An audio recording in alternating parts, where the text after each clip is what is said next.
तो इस वीडियो में हम इंग्लिश स्पीकिंग के लिए कुछ नए स्ट्रक्चर्स सीखेंगे। अगर सेंटेंस के लास्ट में मन कर रहा है लिखा हो तो वहाँ पर आपको सबसे पहले सब्जेक्ट, फिर फील लाइक, फिर जेरेंड और फिर ऑब्जेक्ट का यूज करके सेंटेंस बनाना है। आइए एग्जाम्पल से देखते हैं। आज मेरा घूमने का मन कर रहा है। सबसे पहले यहाँ पर जो आज शब्द है ये टाइम है, और टाइम जनरली सेंटेंस के लास्ट में रखते हैं।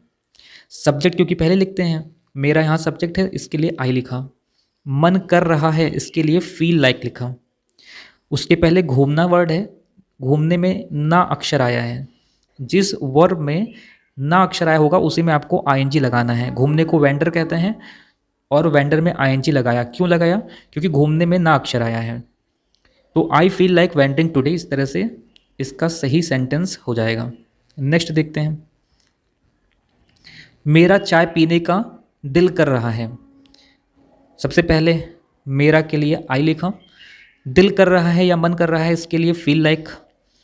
पीने का, पीने में ना अक्षर आया है इसलिए ड्रिंक में आईएनजी लगा दिए। आपको ये बात याद रखनी है कि जिस वर्ब में ना नी नहीं आएगा उसी में आपको आईएनजी ऐड कर देना है। पीने में ना आया है इसलिए ड्रिंक में आईएनजी ऐड कर दिया।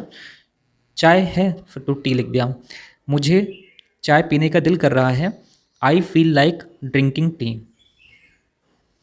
मेरा सिगरेट पीने का दिल कर रहा है, आई फील लाइक स्मोकिंग।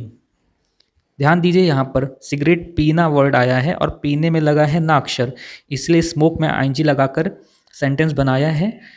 ये स्मोकिंग जेरेंड है। मेरा पढ़ने का दिल नहीं कर रहा, I don't feel like studying. I don't feel like studying, क्योंकि ये सेंटेंस नेगेटिव है इसलिए डोंट का यूज किया गया है। मेरा फिल्म देखने का मन कर रहा है, I feel like watching a movie. Film देखना ना आया है इसीलिए वॉच में आईएनजी लगाकर सेंटेंस बनाया है। वॉचिंग यहाँ पर जेरेंड है। उसका आज रात बाहर जाने का दिल कर रहा है, she feels like going out tonight. तो दोस्तों रूल यही है कि सबसे पहले आप सब्जेक्ट लिखिए, और अगर टाइम दिया है, आज रात टाइम है, आज रात को टुनाइट कहते हैं, और टाइम सबसे लास्ट में लिखा जाता है। जनरली टाइम हमेशा रात में ही टाइम हमेशा लास्ट में लिखा जाता है। मन कर रहा है या दिल कर रहा है लिखा होता है तो सब सब्जेक्ट की बात लिख देते हैं। जाने का नानी ने आया है तो गोइंग आउट कर दिया। She feels like going out tonight, feel में एस लगाना जरूरी है क्योंकि ही सी इट या वन पर्सन की बात होती है तो वर्ब में एस जरूर लगाते हैं। आइए नेक्स्ट स्ट्रक्चर देखते हैं। मैं अब और इंतज़ार नहीं कर सकता। जब हम किसी काम को और नहीं करना चाहते हैं और आने वाले समय में हम उस काम को नहीं करने का इरादा रखते हैं तो हम उस स्ट्रक्चर का यूज करते हैं। ऊपर बताया हुआ जो स्ट्रक्चर है इसका यूज करते हैं, यानी कि आप यहाँ पर सबसे पहले सब्जेक्ट लिखेंगे, फिर हेल्पिंग वर्ब, फिर नॉट, फिर मेन वर्ब, फिर ऑब्जेक्ट, फिर any longer. Any longer word आपको लास्ट में लिखना है। एग्जाम्पल से देखिए। मैं तुम्हें अब और बर्दाश्त नहीं कर सकता वर्ड आया है इसलिए कैन नॉट का यूज किया है। मैं आया है आई लिखा। बर्दाश्त करने को बियर बोलते हैं। तुम्हें के लिए यू आया। अब और, जब अब और वर्ड लगा होगा उसीलिए यहाँ पर एनी लॉन्गर यूज किया गया है। अब और वर्ड के लिए एनी लॉन्गर आपको हर सेंटेंस में यूज करना है। मैं अब और इंतज़ार नहीं कर सकता, I can't walk any longer. सकता वर्ड है इसीलिए आई के साथ कैन नॉट का यूज किया गया है। नहीं शब्द है, सबसे पहले मैं के लिए आई, नहीं कर सकता तो कैन नॉट, इंतज़ार तो वेट, अब और आया है तो अब और के लिए एनी लॉन्गर लिखना है। I can not wait any longer. तुम मेरे साथ अब और नहीं रह सकते, you can't live with me any longer. मैं अब और नहीं चल सकता, I can not walk any longer. तुम्हें इसकी अब और ज़रूरत नहीं है, you don't need it any longer. मैं तुम्हारी सहायता अब और नहीं चाहता, I don't want your help any longer. मैं तुम्हारी सहायता अब और नहीं चाहता, I don't want your help any longer. नया स्ट्रक्चर आइए देखते हैं। मैं अब और काम नहीं कर सकता। जब हम किसी काम को और करने में समर्थ नहीं होते हैं तो हम यह बताने के लिए कि हम यह काम और नहीं कर सकते हैं इस स्ट्रक्चर का यूज करते हैं। इस स्ट्रक्चर में समय पर ज़्यादा जोर नहीं होता बल्कि सब्जेक्ट पर किसी काम को और नहीं कर सकने का जोर दिया जाता है। एग्जाम्पल से देखिए, मैं तुम्हें और पैसे नहीं दे सकता। यहाँ पर सब्जेक्ट पर जोर दिया गया है। सब्जेक्ट कौन है? मैं तुम्हें और पैसे नहीं दे सकता। सबसे पहले मैं के लिए आई लिखा, सकता है और साथ ही साथ नहीं है तो कैन नॉट लिखा। देने के लिए गिव आया, कैन नॉट के साथ या कैन में के साथ हमेशा वर्ब की फर्स्ट फॉर्म लगाते हैं, इसलिए गिव आया है यहाँ पर। पैसे की बात है, मनी लिखा, और वर्ड है इसलिए यहाँ पर एनी मोर का यूज किया। मैं तुम्हें और पैसे नहीं दे सकता, I can't give you money any more. मैं अब और काम नहीं कर सकता, I can't work any more. मैं अब और नहीं खा सकता, I can't eat any more. तुम्हें तुम्हें उसकी अब और ज़रूरत नहीं है, you don't need it any more. मैं इसे अब और नहीं ले सकता, I can't take it any more. मैं आपको फ़ोन करने ही वाला था। अगर सेंटेंस में आपको करने ही वाला था इस तरह के पार्ट देखने को मिले तो आपको सबसे पहले सब्जेक्ट, फिर हेल्पिंग वर्ब, फिर जस्ट टू और वर्ब का यूज करके सेंटेंस बनाना है। एग्जाम्पल से देखिए, मैं आपको फ़ोन करने ही वाला था, सबसे पहले मैं के लिए आई का यूज किया।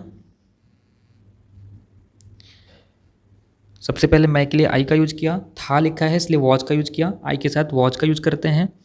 करने ही वाला वर्ड के लिए जस्ट टू लिखा गया, करने ही वाला लिखा हो तो जस्ट टू का यूज करते हैं।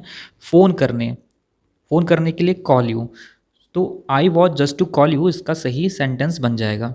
कभी भी वाला था, वाली थी इस तरह से सेंटेंस में अगर लिख करके आए तो आप उसे अबाउट टू से भी बना सकते हैं। आप इसको ऐसे भी बोल सकते हैं, I was about to call you. वह रोने ही वाली थी, she is just to weep. वह रोने ही वाली है, she is just to weep. या फिर इसे she is about to weep ऐसे भी आप बोल सकते हैं। मैं पढ़ने ही वाला था, I was just to read. वह जाने ही वाला था, he was just to go. हम खाने ही वाले थे, we were just to eat. मैं आपसे पूछने ही वाला था, I was just to ask you. Train आने ही वाली है, the train is just to arrive. याद रखिएगा, वाला है, वाली है, इस तरह से सेंटेंस के लास्ट में अगर आपको दिखे तो उसे आप जस्ट टू से बना सकते हैं और अबाउट टू से भी बना सकते हैं। क्योंकि यहाँ पर लास्ट में है लिखा है तो ट्रेन के लिए सबसे पहले द ट्रेन लिखा है, लिखा है तो इज़ वर्ब का यूज किया। वाली है इसलिए जस्ट टू का यूज किया और आने के लिए अराइव का, the train is just to arrive. या फिर इसे आप the train is about to arrive से भी बना सकते हैं। वे उसे पकड़ने ही वाले थे, they were just to catch him. मैं तुमको बताने ही वाला था, I was just to tell you. वह मुझसे कहने ही वाली थी, she was just to tell me. तो इस स्ट्रक्चर में आपको मेन पॉइंट ये याद रखना है कि वाला था, वाली थी वर्ड अगर सेंटेंस में आए तो आप उसे जस्ट टू या फिर अबाउट टू से बना सकते हैं। She was just to tell me या फिर she was about to tell me, दोनों ही तरह से सेंटेंस सही रहेगा। दूसरा स्ट्रक्चर देखते हैं। अगर सेंटेंस में आपको इस तरह से बोलना पड़ता हो कि मुझे उसके साथ जाने में शर्म आ रही है, तो ऐसे में आपको सबसे पहले फाइट साई ऑफ लिखना है और फिर जेरेंट का यूज करना है। एग्जाम्पल से देखिए, मुझे उसके साथ जाने में शर्म आ रही है। सबसे पहले मुझे के लिए आई लिखा, रही है आई के साथ एम लगेगा।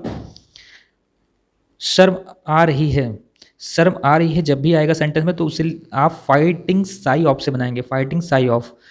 जाने में वर्ब में नानी ने लगा होगा तो आपको आईएनजी लगा देना है वर्ब में, जाने में गोइंग हो जाएगा। जेरेंट के रूप में यहाँ यूज किया गया है, उसके साथ with him. I am fighting shy of going with him. तुम इस काम को करने में क्यों शर्मा रहे हो।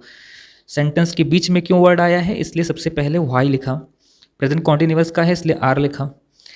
तुम के साथ आर का यूज करते हैं इसलिए यहाँ पर यू के साथ आर का यूज किया। शर्म आ रही है या शर्मा रहे हो, इस तरह के वर्ड सेंटेंस में लिखे हों तो आपको फाइटिंग साई ऑफ तो लिखना ही है सभी में।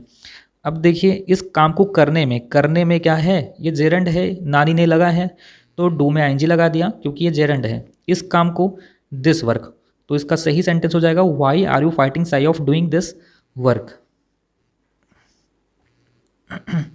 तुम उससे बात करने में क्यों शर्माते हो। सेंटेंस के बीच में आप देख रहे हैं क्यों आया है इसलिए सबसे पहले वाई लगा दिया। शर्माते हो ताहती है, हेल्पिंग और डू का यूज किया। यू के साथ डू आता है।